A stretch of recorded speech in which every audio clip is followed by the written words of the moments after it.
Hello everyone, here we'll try to find out the square root of a number by the use of long division method. Now the numbers that we'll be dealing with here will be a 2-digit number, a 3-digit number and a 4-digit number. Let us consider a 2-digit number, say 25. Now first step is to simply write this number in this form.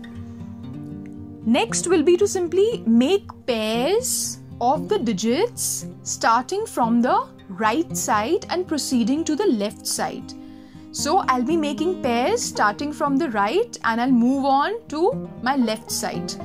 What I see here is I see only 2 digits are present. So if I start from the right side and I simply slowly and gradually move to the left side, I'll only be getting one pair, that is 25.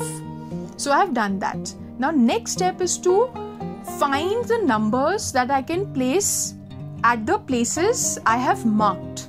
One thing which we need to remember is that the number or the digit that I'll be writing at these marked places must be the same.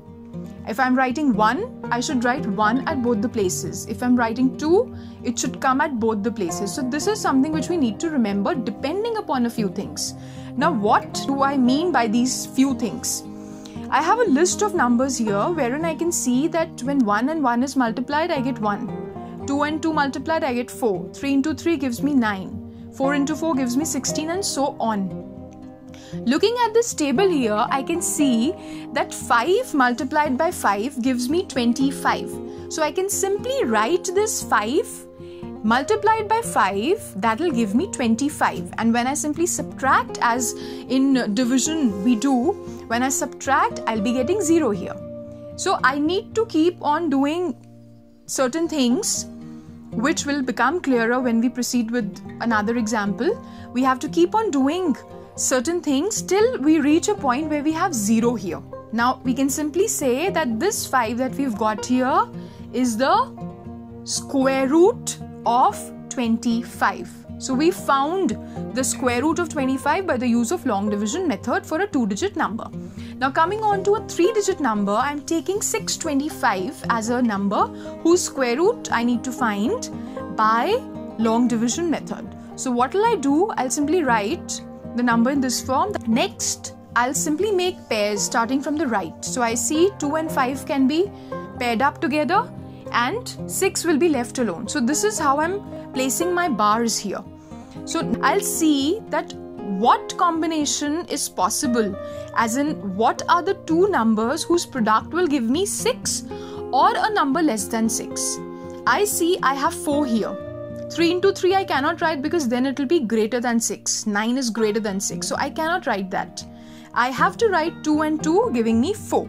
So I write 2 multiplied by 2, that gives me 4. I subtract 4 from 6 and I get 2 here.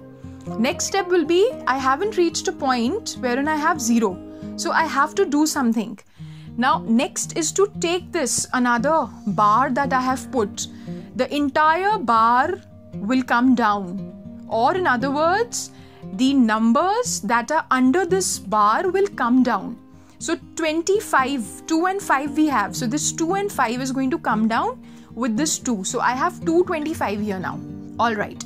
Next step, which is a very important step, is to simply see what these two numbers are and add these two numbers. Whatever addition we get, we will write that here. In this case, 2 plus 2 gives me 4. So I'll write 4 here. So now what I have to do is, I have to write a digit in front of this 4 in such a way that when I multiply that number, that is, say for instance, I'm writing 1 in front of 4. So I have 41. So the circle that you can see, there are 2 circles that we can see.